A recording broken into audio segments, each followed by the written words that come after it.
Call it. Hey everybody. So here I just wanted to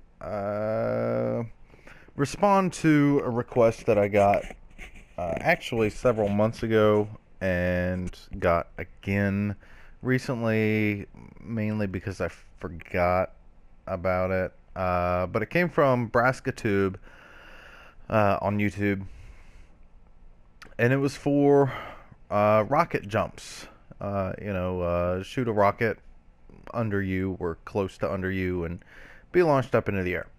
Right? So, first thing I thought was, well, I'll have to identify where I am and stuff. Blah, blah, blah. I'm not going to bore you with all the details of my failed attempts, although I will go ahead and say that what I came up with doesn't require all of this doo-doo. Which is each one of these blocks. This is a 1024 by 1024 thinger.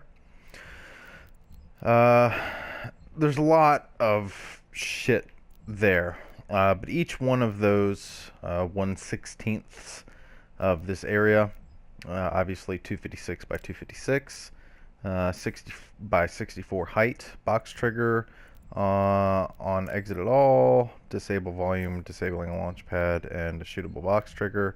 Essentially, the shootable box trigger goes underneath a blocking box that is just high enough to cover it.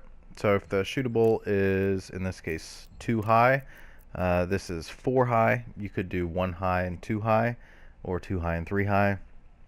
But you would not want to, well, this says it's blocking everything, which you could do. Block demons with the floor blocking boxes could cause some problems, which I think I removed that for over here. I did not. So block shots is really the only thing that's really important here. We can block everything else. So assuming this is on the floor in a custom arena inside a grid room like this, or custom built to cover the surfaces, you want a shootable box trigger. If I can, there we go. It is, in this case, 1024, 1024, 2 high. Damage threshold doesn't matter in this case. Reset, we do want to be true. And I have solid just for when I was looking at it, because I can do this and this, and I could see it, and it wasn't all yucky looking. But the blocking box is covering it. Block shots being true, absolutely essential for this, because shootable triggers obviously receive input if you would shoot it with with an assault rifle or a burst rifle or something like that. When the bullet physically hits it, it will trigger. However, blocking box with block shots on, it will not let those physical bullets pass through, but splash damage from explosions do pass through. So this works great for rocket launchers. Also for grenades, however, this particular setup would not really work for grenades very well. It would, in this specific setup, it would allow it to happen, I think. But it would get really yucky if you tried allowing grenades in a map that had this.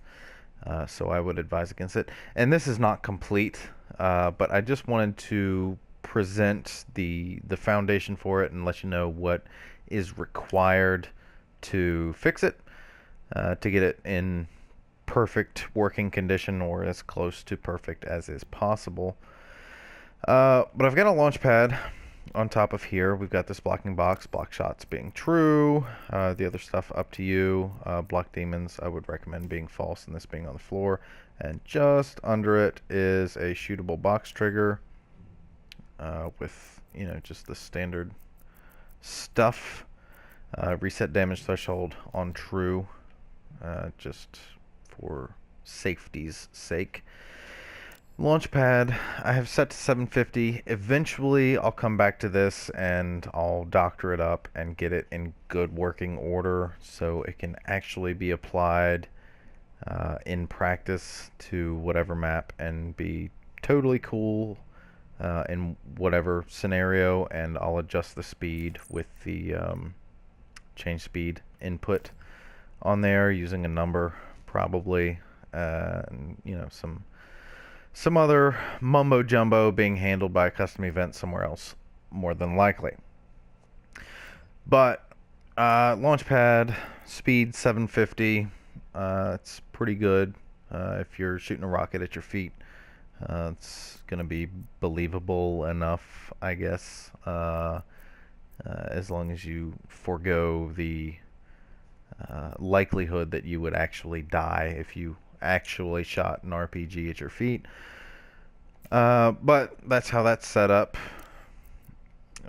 We do have custom filter set to none. However, in this case, it should probably be set to player.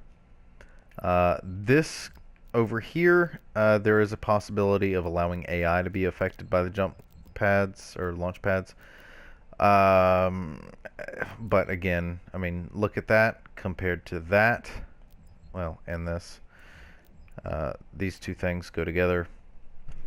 A lot less stuff, a lot more stuff. So, depending on the use that you want. But we're going over this for this video. But it's going to start here. And this is the simplest thing, but it requires a lot of certain leniencies on player input. What I have is player input on pressed fire weapon right here, and we have a boolean, a bool. I've called explo_close. So if an explosion is close, and we are using a delay to determine how far that rocket has traveled before it has struck the ground. Right, so if you're up in the air and you fire a rocket and it takes, in this case I have it set to 0.1, if it takes 0.2 seconds, it's not going to launch you upwards because you're obviously too far away from it for it to hit. If you're on the ground and you fire it and 0.3 seconds later it hits the splash damage hits the shootable trigger underneath this blocking box, it's too far away to pop you up into the air. I tried some other methods to try to get a vector, but there's just no built-in way to do that I am aware of. So anyway, we have this boolean. Yuck. On fired. We're checking to see if this is false. We are negating this. So as long as this is false, we will set it to true. Okay? And we will go ahead and signal this delay. Reset when signal. This is going to be where it requires some attention to get it perfect, because you can hold down fire with a rocket launcher and it will continue to fire. So this would not work, because the first time it'll pop you up, but every subsequent time, if you keep holding fire, it's not going to do it more than once. So that's an issue that needs to be addressed, that I have not gotten around to, because that's going to require some math that I'm just not prepared to deal with. But this is the foundation that's needed to work upon. So anyways, we're signaling this delay. 0.1 seconds later, this is going to be our determination of distance covered.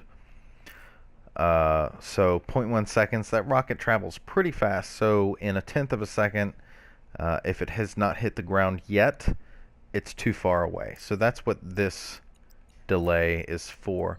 And at that point, once it passes that delay, we're gonna set this boolean to false. Okay, that's what we're doing here. Now on this end, we have coming from the shootable box trigger on damaged. we're going to go ahead and disable this launch pad with a 0.1 second delay. Now this delay should probably be the same as this delay. However, the more you work into it, the more that's going to become a huge fucking headache. But that's what we got right now. And also, we have a Boolean filter. As long as this is true, which when we hit fire, it is going to be true for a 1/10 of a second until it's set false again. As long as it's true, enable this volume, right? So a 1/10 of a second later, we disable it. So on damage, so if you fire a rocket from a rocket launcher and it damages the shootable box trigger while that Boolean is true, which happens when you hit fire, then by the time it damages, it must be within a 1/10 of a second in order for this to be true when it actually damages it. So if that happens, then it's going to enable it. So if it damages this shootable trigger before this Boolean is switched to false, so within a 1/10 of a second of the rocket's flight time, it will enable this launch pad. Which means that if it is within a 1/10 of a second close to you, then it's going to launch you in the air. All right. If it's any amount of time after a 1/10 of a second, then this Boolean is going to be false by the time this gets damaged, and it's not going to pass through the filter. It's not going to enable it, whatever. And this is going to be disabled either way. So I guess that's really all I can cover. But I have the rocket launcher here and player start here. So I'll just demonstrate what's going on here, and just keep in mind during the demonstration that this entire sequence of logic is dependent upon individual presses of the fire button. So holding it is not accounted for. Mashing it a bunch of times, not accounted for. This is a very simple setup, and it's not going to work in real practical applications. But you can see I'm here. I did not disable the launch pad on start, so we need to go ahead and trigger that. So the launch pad is now disabled because of that splash damage. Now I can fire into this. The blocking volume is blocking the shots, so bullet shots like this are not going to hit that shootable trigger. However, splash damage will. If I had a grenade, it would do the same thing, which in that case I could throw it down and hit the fire button right before it exploded, and it would count no matter where that grenade was on this platform. So I could throw a grenade here and be all the way over here, and as long as I hit fire right before it. That's one of the issues. I have not taken care of that. So here I am on here, so I'm within the launch pad, and I'm going to fire this to the other corner. That took, I'd say, 0.7 seconds, maybe 0.6 seconds. All right, we'll come a little bit closer. We'll call that 0.2 or 0.3 seconds. Come just a little bit closer. That was probably 0.2, and just a tiny bit closer. Still over 0.1. Still over 0.1. Over 0.1. Over 0.1. Right there. So if it's, I mean, that's like a 35-degree angle if you call this 0 degrees. About right. Well, anywhere from here to about there, which 40 degrees maybe, will trigger it because it is within a 1/10 of a second of this rocket firing. So that's what happens. And I'm out of ammo, but use a shotgun, nothing happens. If I would have held down on the fire button, it would have worked the first time if I aimed it at my feet, but every subsequent time it would not have worked because it would require that I hit it each individual time. So that's something to work on, but oh, whoops, I forgot about that. I just wanted to provide this as a preliminary example of a way to get a rocket jump to work. So that's really all I got. Thanks. Bye.